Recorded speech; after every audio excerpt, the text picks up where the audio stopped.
AITA for canceling my wedding after my fiancée let her parents take over my house.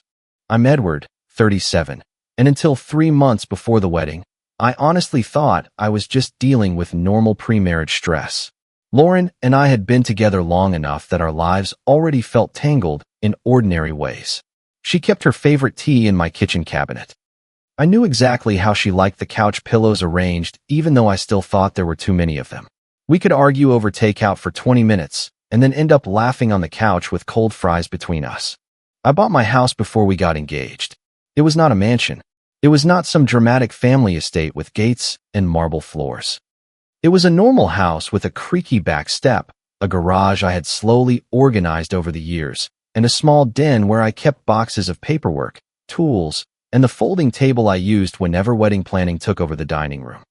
I had replaced the mailbox myself after a storm knocked it sideways. I had patched drywall, fixed a leaky faucet badly the first time and correctly the second time, and spent more weekends than I wanted to admit learning the difference between cheap paint and good paint. To me, that house meant stability. It was something I had built before Lauren, and when we got serious, I told her that clearly. "I want this to be our home," I said one night after she asked where her bookshelves would go after the wedding. "But the house itself is premarital. I'm not putting anyone else on the deed." Lauren had nodded like that was reasonable. "I get it," she said. "I don't need paperwork to feel like your wife." That sentence stayed with me for a long time because later, when everything changed, she acted like I had somehow tricked her. Wedding planning started out normal. Stressful, expensive, occasionally ridiculous, but normal. There was a venue deposit, catering tastings where Lauren took one bite and made a face at the chicken, a DJ who kept calling me Edwin no matter how many times I corrected him, and a photographer whose contract was longer than my mortgage paperwork. Lauren had a guest list spreadsheet with color-coded columns. Her mother, Marcia, reacted to every update in the family group chat with too many heart emojis. Her father, Dennis, mostly complained about prices and said things like, "Back in my day, people got married in a church basement and ate ham." I thought our biggest issue was going to be seating charts. Lauren had an aunt who could not sit near another aunt because of something that happened 15 years ago involving a borrowed necklace. I remember laughing about it one Friday night, while Lauren sat cross-legged on the dining room floor with printed place cards spread around her. "Marriage is going to be easy compared to this," I said. She threw a marker at me. "Don't say that. You'll curse us." Looking back, I wish seating charts had been the problem. The first strange comments came from her parents during a casual dinner at my house. Marcia walked down the hallway after using the bathroom and paused near the den. "This room gets such nice light," she said. I glanced over from the kitchen, where I was scraping burnt bits off a pan. "Yeah, it's useful. I keep paperwork in there." She smiled, but it was the kind of smile people use when they are already rearranging your furniture in their head. It just seems like a shame to have rooms sitting empty when family is paying rent somewhere else. I thought she was making a general comment. Marcia had a way of saying things that sounded warm until you noticed the hook under them. Dennis joined in from the table. "How much are property taxes on a place like this?" I told him roughly, because it seemed harmless. He nodded and looked around like he was inspecting a purchase. "After the wedding, everything becomes family property anyway, right?" I laughed because I thought he was joking. "Not exactly how that works." Lauren gave me a quick look, then changed the subject to the florist. That should have been the first moment I paid attention. A few days later, Lauren brought it up while we were in the kitchen. It was late. The wedding binder was open on the counter, and she was pretending to organize vendor receipts, but she had not turned a page in 10 minutes. "My parents might need to stay with us for a few weeks after the wedding," she said. I stopped rinsing a plate. "Stay with us?" "Just temporarily." "Why?" She shrugged too quickly. "Their lease situation is weird. Rent went up. Dad is stressed. Mom doesn't want to talk about it because she gets embarrassed." I dried my hands slowly. A few weeks after the wedding is not automatically a no, but we would need dates. Start date, end date, expectations. That kind of thing. Lauren's face tightened. "Why do you make family sound like a contract?" "Temporary has dates," I said. "If nobody can give me dates, then it is not temporary." She looked hurt, and I hated that it worked on me. Lauren was good at going quiet in a way that made me feel like the cold one. I tried to soften it. "I'm not saying I wouldn't help," I told her. "I'm saying nobody moves into my house without a plan." "Our house," she said. I looked at her. She looked down at the binder. I mean, after the wedding. At the time, I let it pass. Over the next few weeks, a few weeks became a couple months. Then it became probably 3 months, but we'll see. Then Lauren mentioned that it might be easier if her parents did not have to put their things in storage. One Saturday morning, while I was making coffee, Marcia sent a link in the wedding group chat. It was a bedroom set. Marcia, wouldn't this look lovely in the little room near the hall? At first, I thought she had texted the wrong chat. Then another message came through. Marcia, soft gray walls would make it feel bigger. I saw a paint color called Morning Dove. Lauren replied with a heart emoji. I stared at my phone. Edward, what room are we talking about?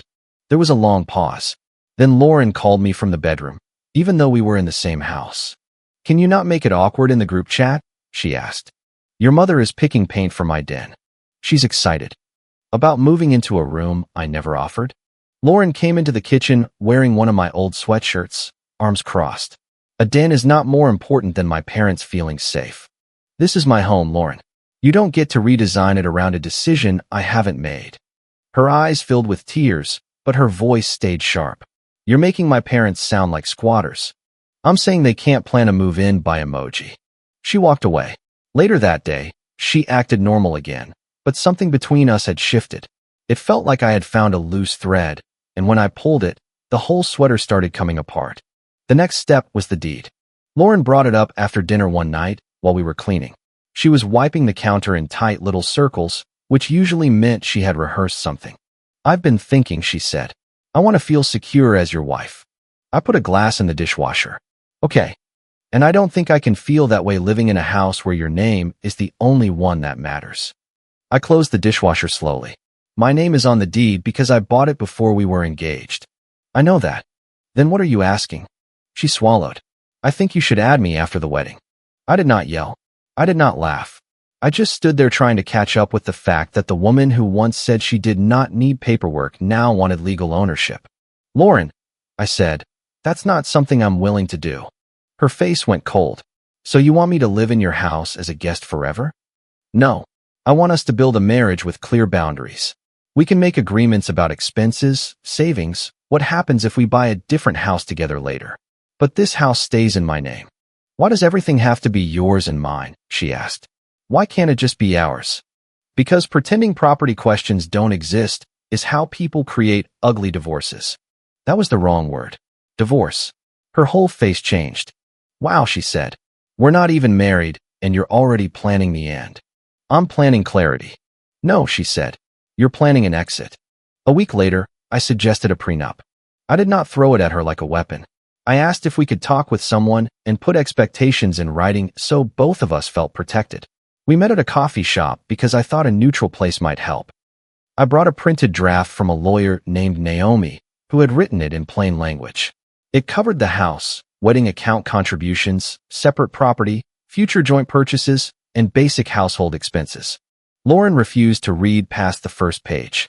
A prenup feels like you're asking me to sign a future divorce agreement, she said. No, I said. It's a way to prevent money from becoming a weapon. She pushed the papers back toward me. It already is. That sentence bothered me because I still did not see myself as the one using money as a weapon. I was paying for most of the wedding because I could, especially since Lauren's parents kept saying they were a little tight right now. I had put money into a shared wedding account, but it was for wedding expenses only. Venue, caterer, DJ, photographer, florist, nothing else. Then Dennis started asking more specific questions. At a Sunday lunch, he asked how much I still owed on the mortgage. When I gave a vague answer, he smirked. A man ready for marriage doesn't keep one hand on the exit door, he said. I looked at him across the table. A man ready for marriage also doesn't discuss someone else's mortgage like it's a group project. Marcia put her hand over her chest. No one is trying to take anything from you, Edward. We're talking about family. Dennis leaned back. You've got more space than you need. We've got less time than we thought. That should be an easy decision. Less time than they thought. I asked Lauren about that later in the car. What did your dad mean? She stared out the windshield. Nothing. It didn't sound like nothing. They're under pressure. They're embarrassed. Can you please not interrogate every sentence? I'm not interrogating. I'm trying to understand what I'm being pulled into. She turned to me. You're being pulled into marriage. That's what this is. Marriage means you don't make your wife beg for her parents to be safe. I drove the rest of the way home quietly.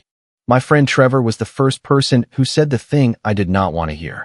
He was one of my groomsmen, and he knew me well enough to be blunt. We were in my garage pretending to organize tools while I mostly complained. You're not being asked to share a home, he said. You're being asked to surrender leverage before you even say I do. That sounds dramatic. It sounds accurate. It's Lauren, I said.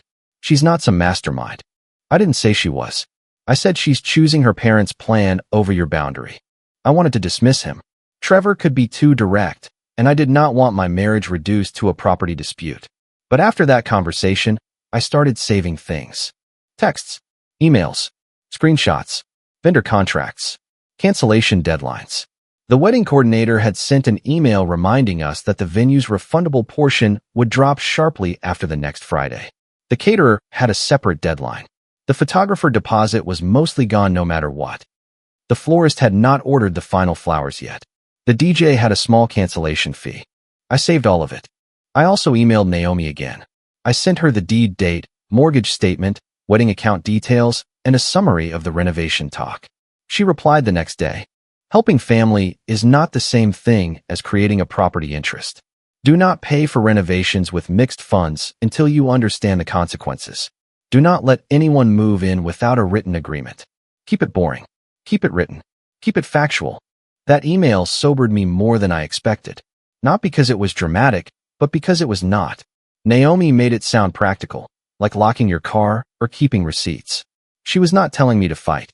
She was telling me not to create a mess I would later have to pay someone to untangle. So I stopped having important conversations by phone. When Lauren texted me about her parents, I answered clearly. Lauren, Mom wants to know if she should start downsizing their bedroom furniture. Edward, no. We have not agreed that they are moving in. Lauren, you know that makes you sound cruel, right? Edward, cruel would be letting them plan around something I have not agreed to. She did not respond for 4 hours. Then she came home quiet and irritated and asked why I was documenting our relationship like a lawsuit. I almost told her about Naomi. I almost told her I was scared. Instead, I asked, why does this keep coming up when I've already said no? She looked me straight in the face and said, because no doesn't make sense when family needs help. That was when I understood that my answer had never been accepted. It had only been treated as an obstacle. The screenshot came 3 nights later. It was close to midnight. Lauren was asleep. I was at the dining room table with the laptop open, pretending to review the guest list when my phone buzzed. It was Maya, Lauren's cousin, and one of her bridesmaids. Maya, are you awake? I stared at the message for a second before answering. Edward, yes. Everything okay? Maya, I'm sorry. I should have sent this sooner. I thought it was just venting at first. Then they started talking like it was already decided. Then she sent screenshots. The chat name was cropped, but the messages were clear. Marcia had asked which room would be easiest to renovate after the wedding. Dennis wrote that once they were in, I would adjust. Marcia said I was too attached to bachelor habits. Lauren wrote that I was stubborn, but that marriage would change the conversation. Then I saw the line that made everything inside me go still. Lauren, he won't risk looking like the bad guy this close to the wedding. I read it twice. Then a third time. Another screenshot showed Dennis talking about selling my house later and buying something that works for everyone. Marcia replied that a bigger place would make sense once Edward stops thinking like a single man. Lauren did not shut it down. She wrote, one step at a time. First, they need to feel settled. They, her parents, in my house. I did not wake Lauren up. I did not storm into the bedroom. I did not pack a bag or throw my phone. I sat at the table while the refrigerator hummed, and the wedding countdown magnet on the fridge stared back at me like a joke. 24 days. The next morning, I called Naomi. She told me not to make threats, not to accuse anyone of crimes, not to send screenshots in anger, not to have any more conversations without a record if I could avoid it. Decide what your boundary is, she said. Then communicate it cleanly. My boundary is that nobody moves in, the deed stays as is, and no wedding happens unless those things are understood. Then give her one chance to be honest, Naomi said. Not because you owe it to her legally, because you may need it emotionally. So I did. That evening, Lauren and I sat in the living room with the TV muted. Some cooking show was flashing silently on the screen. She was scrolling on her phone, and I watched her thumb move like everything was normal. Before we stand in front of people and make promises, I said, "Tell me the truth. Do your parents expect to live here after the wedding?" She did not look up at first. "We've talked about this." "No. We've talked around it. Do they believe they are moving in?" She put her phone down. "They believe we're family." That wasn't my question. Her jaw tightened. "Why are you doing this again?" "Because I need honesty. The truth is you're acting like a house matters more than your future wife." I felt something in me drop. Not anger. Something sadder. "Lauren," I said, "did you tell them I would eventually give in because I wouldn't want to look bad before the wedding?" For 1 second, her face changed. It was fast, but I saw it. Panic. Then calculation. "Who have you been talking to?" she asked. And there it was. Not, "I never said that." Not, "That's not true." Just, "Who told you?" I stood up. "That answer's enough." She followed me into the kitchen. "Edward, people say things when they're stressed. You planned around my embarrassment." "No. I planned around the fact that you overthink everything and sometimes need to be pushed." I turned around. "Pushed into giving your parents a room? Pushed into renovations? Pushed into changing the deed?" She started crying then, but it did not feel like the old quiet tears that made me want to fix things. It felt like another tool being pulled from a drawer. "If you loved me, this wouldn't be so hard," she said. I looked at the wedding binder on the counter, the one full of receipts and contracts and little sticky notes in her handwriting. "I did love you," I said. "That's why it took me this long to admit what was happening." She slept in the guest room that night.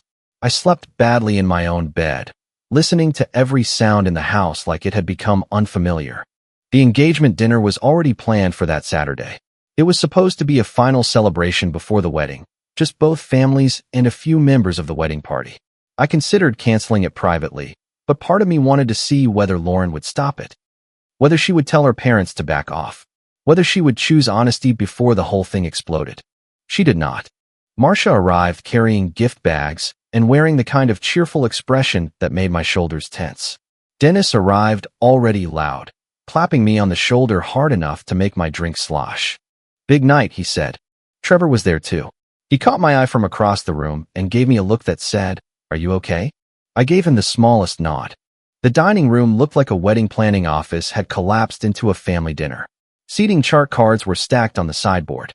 A few sample favor boxes sat near the candles. Lauren's aunt was asking whether the hotel block was still open. Someone had brought champagne. Someone else kept saying how fast the wedding was coming. Marcia touched my arm as I passed her. "This is what joining families looks like," she said softly. "Everyone makes room."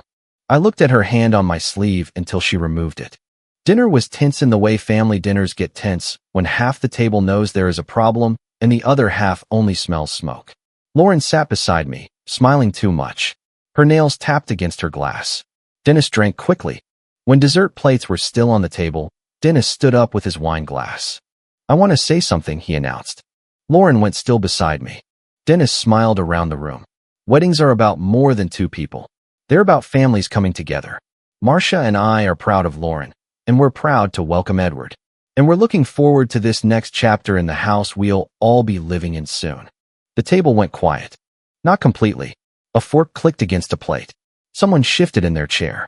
Lauren's grip closed around my hand under the table, so tightly her nails pressed into my skin. I looked up at Dennis. "That was never agreed to," I said. His smile froze. "Come on, son. Don't call me that while you're announcing plans for my house." Lauren leaned close, her voice low and sharp. "Don't do this here." I turned slightly toward her. "I'm not the one who made the toast." Her eyes flashed. "Then don't expect there to be a wedding." Every person near us heard it. That was the point. She wanted the room to hear it. She wanted the pressure to become public, because she believed I would rather bend than be the man who ruined dinner. I pulled my hand away. "Good," I said. "Then we should cancel it before your parents pick their bedroom." Lauren's face went white. Marcia gasped. "Edward." Dennis slammed his glass down hard enough that wine splashed onto the tablecloth. "You're really going to throw away a woman over walls and a roof?" I reached for my phone. My hands were steady, which surprised me. I opened the wedding coordinator email and turned the screen just enough for Lauren to see it.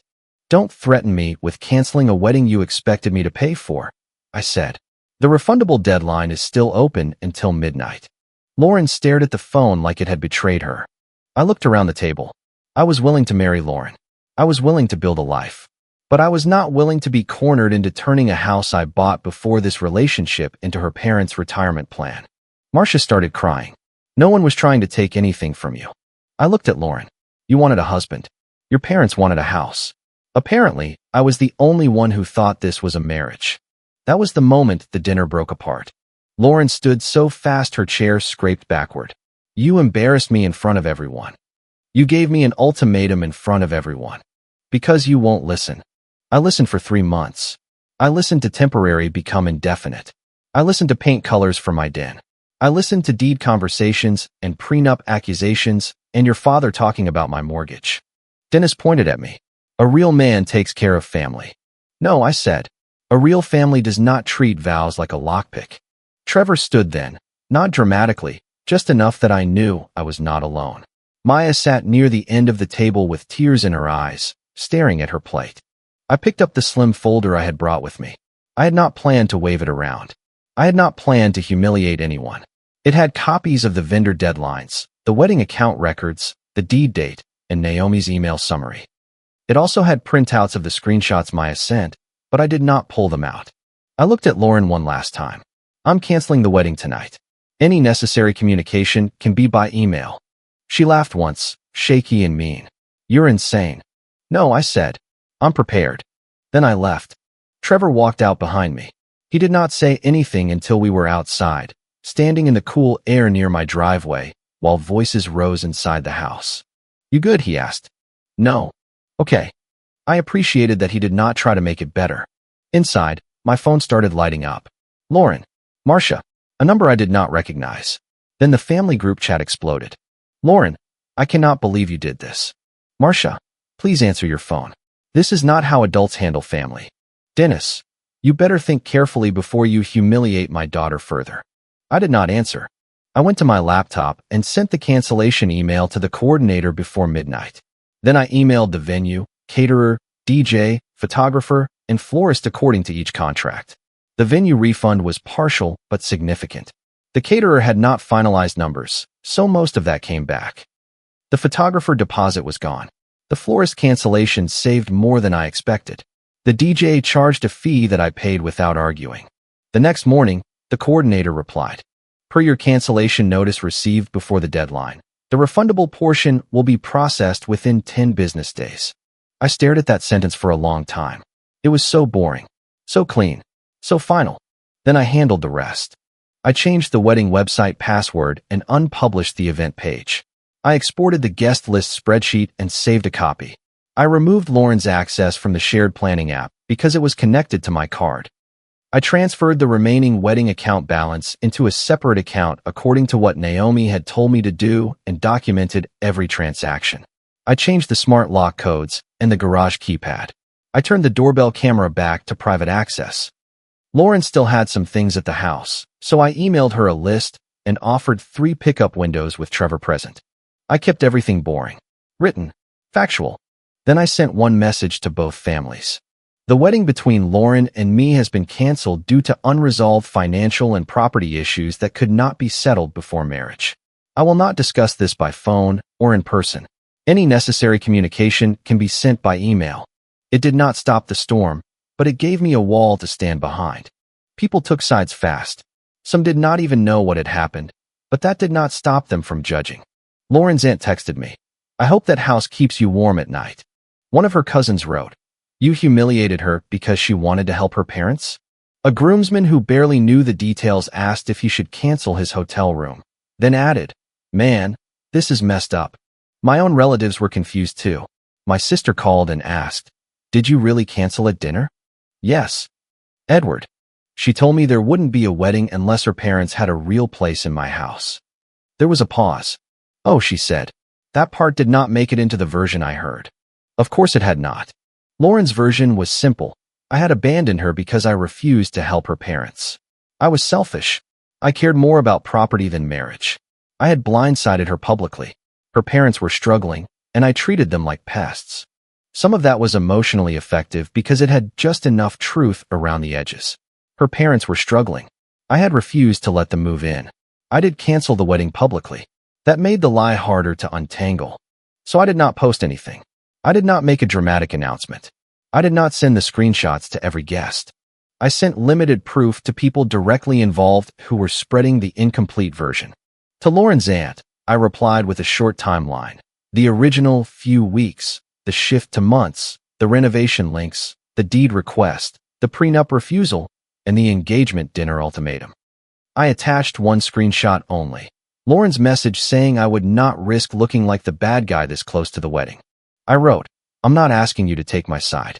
I'm asking you to stop spreading a version you know is incomplete.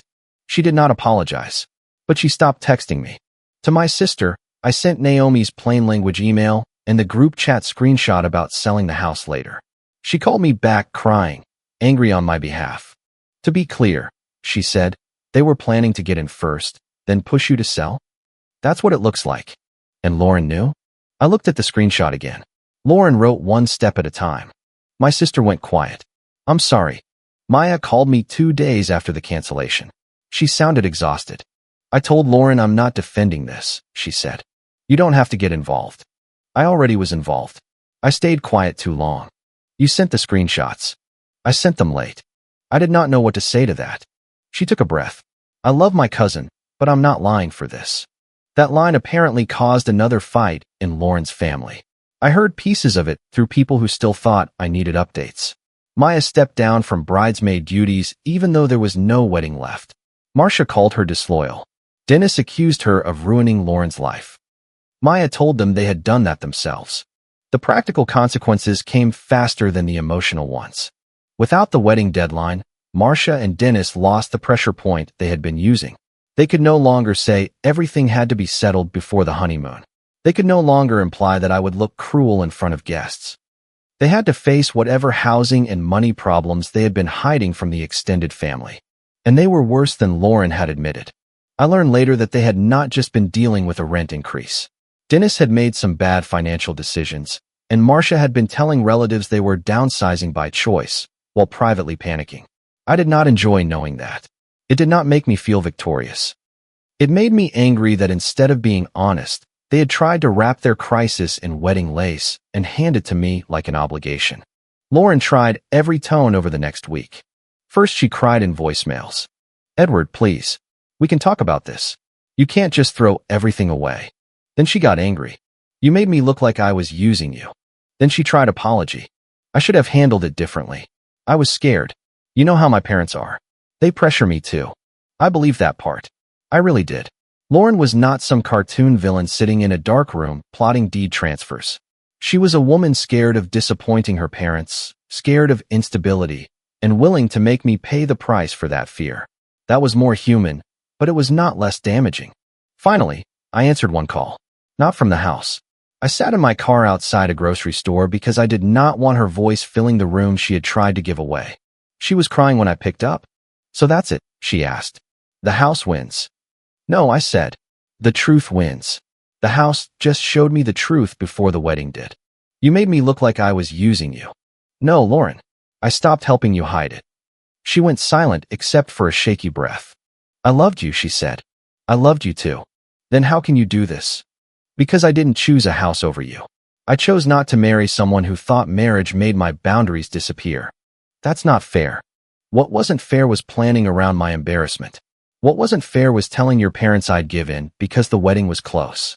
What wasn't fair was asking me to make a lifelong commitment while you were already testing how much control you could get once I was legally tied to you. She started crying harder. I was scared. I know. I didn't know what else to do. You could have told me the truth. She did not answer. That silence was the end more than any words would have been. We arranged for her belongings to be picked up the following weekend. Trevor came over, not because I thought Lauren was dangerous, but because I knew emotions make people rewrite moments. She arrived with Maya, which surprised me. Marcia and Dennis did not come. Lauren looked smaller than she had at the engagement dinner. No makeup, hair pulled back, eyes swollen. She moved through the house quietly, collecting clothes, books, a box of mugs, the framed photo from our first vacation that she stared at for a long time before wrapping it in newspaper. When she reached the den, she stopped. There were no paint samples, no bedroom set links, no folded blankets waiting for her parents. Just my desk, my paperwork, the old folding table, and a stack of wedding favor boxes I had not thrown away yet. I really did picture us here, she said softly. I stood in the hallway. So did I? She wiped her cheek. I just pictured them safe too. I understand wanting that. Do you? Yes, I said. But you try to make me responsible for it without asking me honestly. Maya looked down. Lauren nodded once, like she hated that she could not argue with that. When she left, she handed me her house key, even though the locks had already been changed. I know it doesn't matter, she said. It matters, I said and took it. After the car pulled away, I stood at the door longer than I needed to. The house was quiet in a way that felt both peaceful and brutal. There were gaps everywhere. A missing tea tin in the cabinet. A blank space on the bathroom shelf. A dent in the couch cushion where she used to sit with her feet tucked under her. I did not feel triumphant. I did not dance around counting refund money. I lost deposits, trust, a future I had wanted, and a version of Lauren I had believed in. But I also kept my home, my boundaries, and the part of me that had almost agreed to something wrong just to avoid being called selfish. That night, I took the wedding countdown off the fridge. 24 days had become nothing. I deleted the planning app from my phone. I stacked the remaining place cards into a drawer. I made dinner for one, burned the first piece of chicken because I was distracted, and ate the second one standing at the counter. Later, before bed, I checked the back door, locked it, and stood there listening to the click. For the first time in weeks, the sound did not feel defensive. It felt honest. A few guests still judged me. A few relatives still thought I should have waited until after the dinner or handled it privately or helped Lauren's parents in some smaller way. Maybe that is why the story still bothers me sometimes. There was no perfectly clean way to end it. Public pressure forced a public answer. But I know this. A person who wants to build a life with you does not start by testing how much of your life they can take before you object. Lauren gave me an ultimatum because she thought I was too afraid to be the bad guy. She was wrong. I was afraid. I just finally became more afraid of marrying someone who had already turned our vows into leverage. If you like the stories, don't forget to leave a comment and support the channel by subscribing. See you in the upcoming stories.